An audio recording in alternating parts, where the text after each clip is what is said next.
This is Jamie Drummond for Good Food Revolution. I am joined this sunny Friday afternoon by none other than my old pal, artist David Shrigley. How are you today, sir? I'm well, thank you. Nice to see you, mate.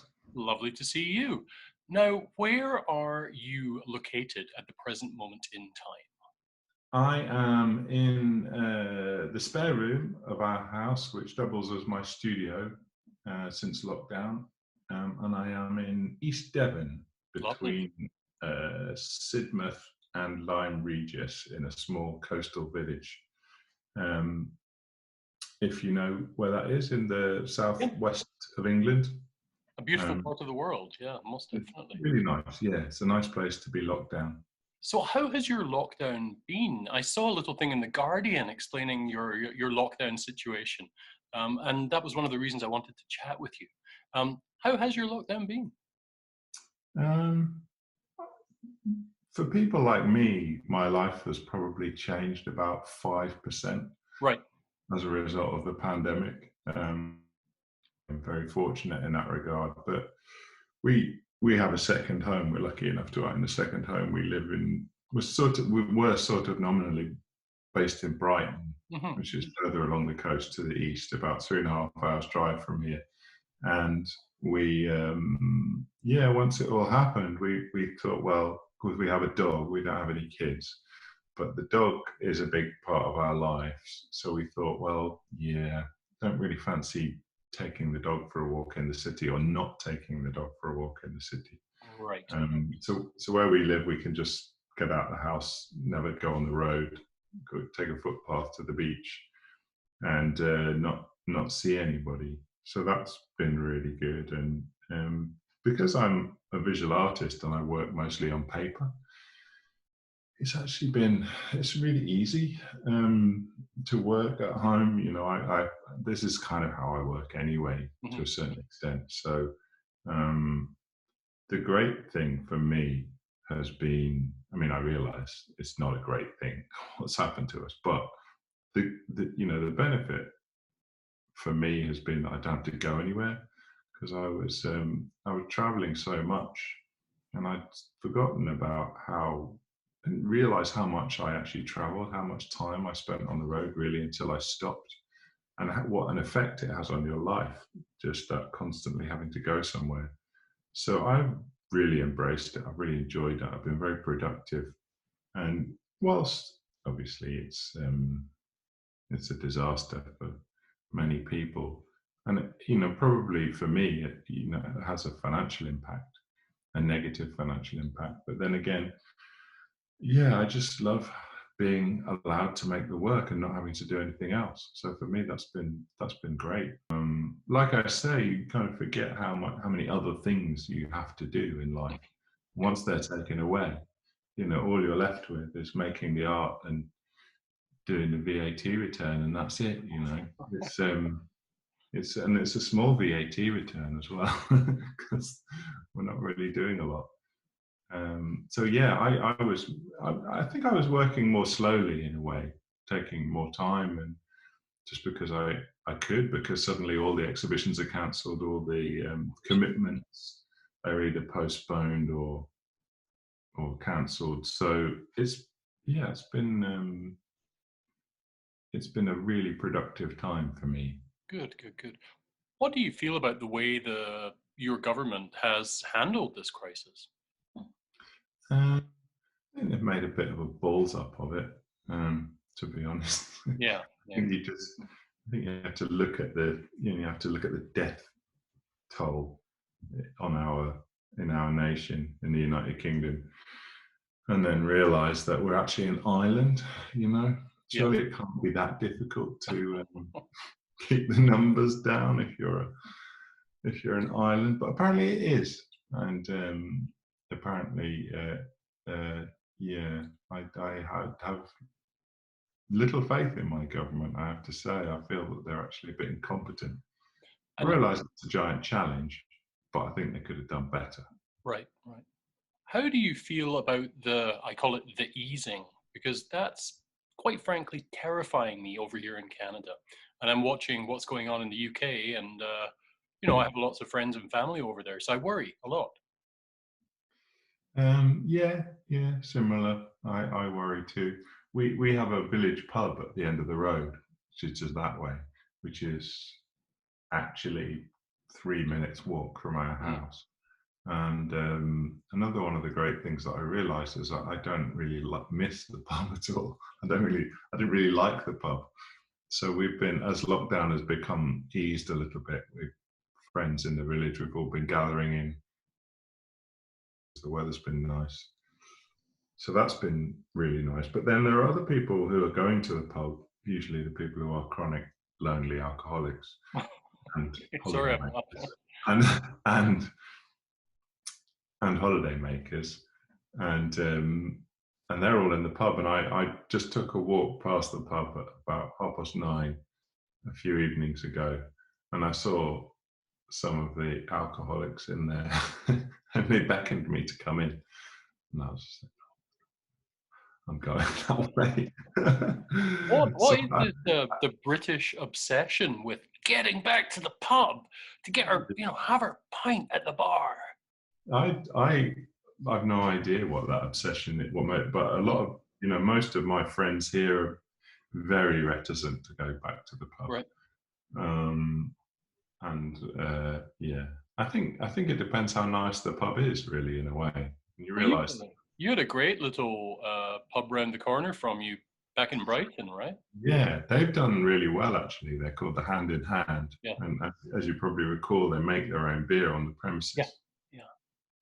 So they just, because the bar was so small, they just made it into a hatch so people can Oh, come, and they put the beer in like a crowler can, so it yeah. keeps it for a couple of days.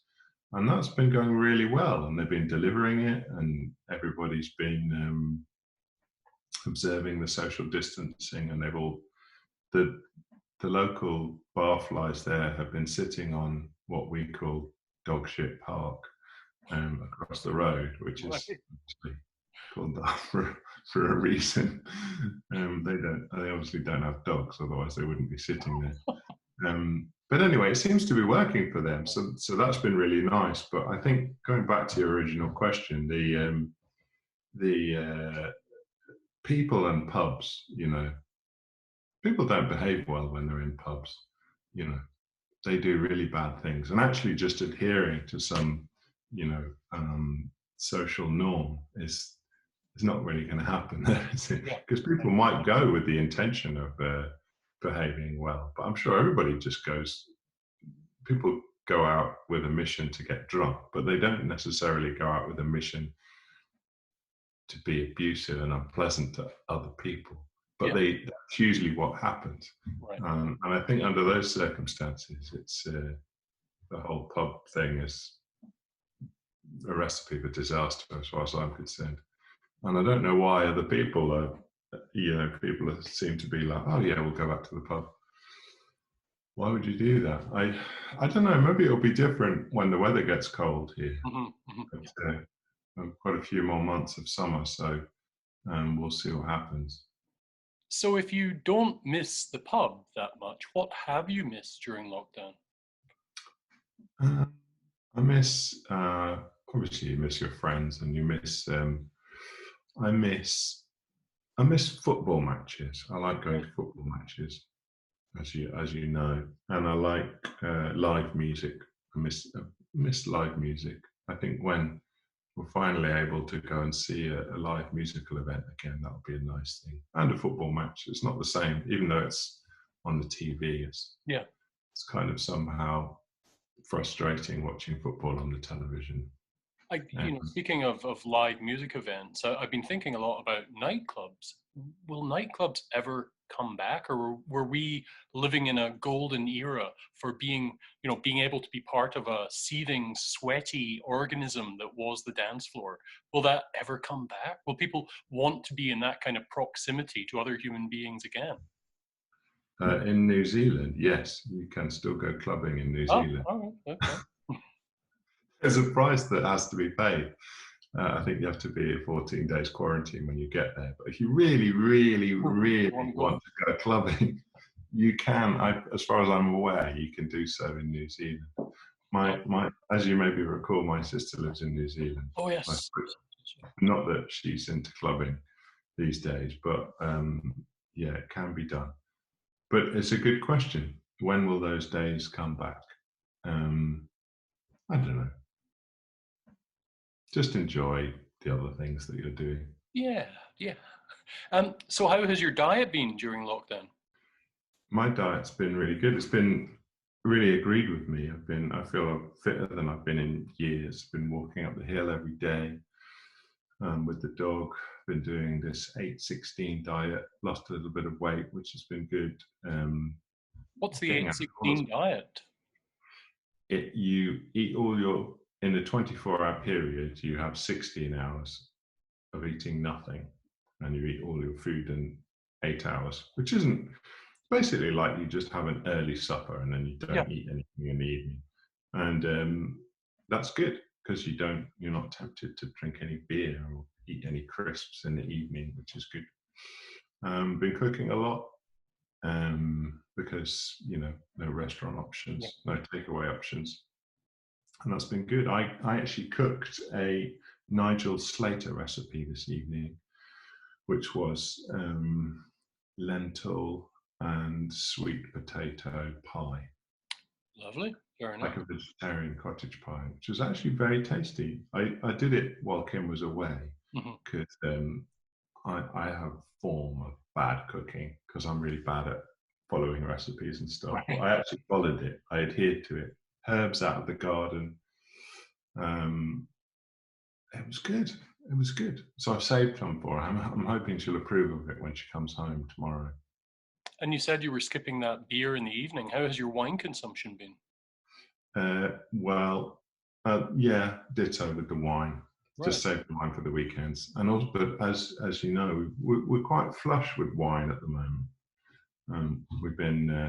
We have a lot of friends who give us wine, and we have a good source for wine in Brighton and here as well. So yeah, I bought some wine this week, and I bought something that I had in for the first time, I think, it was in France earlier in the year, which was côte rôtie. Côte rôtie, yeah, yeah, Yeah, from Northern Rome, yeah. so it's sort of because I really like Beaujolais, and it's sort of between Beaujolais and Bordeaux, isn't it? Yeah, I can agree with Geographically. that. Yeah, yeah, yeah, yeah. But yeah, so I bought that. It wasn't cheap, but No, yeah, no, hard to never. find. Right. Now you've been also been drinking a fair bit of champagne recently because you've been doing some work with the first house of champagne, Ruinart. Yes. Tell us the story about that. What have you been doing? Well, I was asked. They have a commission every year where they invite an artist to make work for their collection. They Hmm. have a growing collection of contemporary art, um, and the idea is to make some art that references champagne production somehow, and you get to basically. It's kind of a good commission because you get to go to Reims and drink lots of champagne and eat lots of nice food. And yeah, and I like Ruinart champagne. It's one of the better ones, definitely. And Were you yeah, a big champagne drinker previous to this commission? um, on occasion, I think my feeling about champagne is there's a certain time to drink it, Hmm.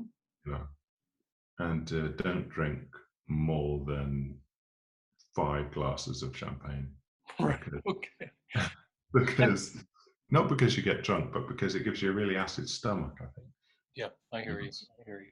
So they took you over to their production facility, and Mm. you were down in the caves. You were looking at all of the bottles and things. I've seen the photographs of this.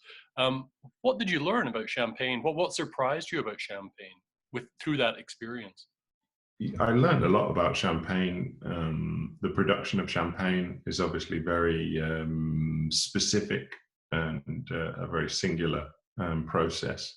So the fermentation in the bottle and all that stuff, and how interesting things about rosé champagne, that rosé champagne is actually a blending of red wine and white wine, unlike rosé wine, which is just a single grape. So that's really interesting, and just the history of the place. I mean, it's the oldest extant brand of champagne, 1729. So yeah, it's got some proper heritage there. I think I guess the commission itself is a marketing project. Essentially, I mean, it's art, but as far as they're concerned, it's the only way that they market their product is through association with contemporary art and artists. So it's interesting to think of it as a product, because it's a really a super sustainable organic product, which is a good thing. But then it's also a luxury brand, which is really interesting. So it's sort of akin to Bulgari watches and sports cars and this, but yet, unlike those things, it is an entirely sustainable product. And obviously, Ruinart worked very hard to make it even more sustainable than it would otherwise be in terms of packaging and shipping and stuff. So it's interesting. You know, there's a lot of. I guess I tried to find a lot of narratives because I was making work about the champagne. So I was really interested in thinking about it as a thing, you know. And does this mean that you've been drinking an awful lot of champagne recently? Well, yeah, I have been drinking quite a lot. Okay. Now you mention it, more than I otherwise would, certainly.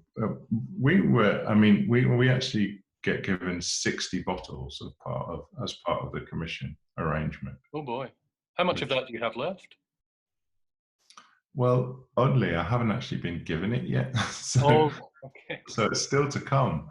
But we've actually been, before that, we've been given a lot anyway. But I think because I had to do so many interviews and stuff, and it's quite hard, making the artwork is really good fun. And obviously drinking champagne is really good fun. And visiting the space is really good fun. But then there's quite a lot of interviews and publicity stuff that you have to do. So the way that they eased me through that was they gave me a lot of champagne, and then gave Kim a lot of champagne as well. She would be happy about that, I'm sure. But she was happy about that. She was in a good mood for all the time we were in France. And also, there's a chef that is commissioned as part of the project, who's the signature chef for the art project. So it was a guy called Alexandre Gauthier, who has a restaurant in northern France called La Grenouillère, which is the grenouille is a frog. Yeah.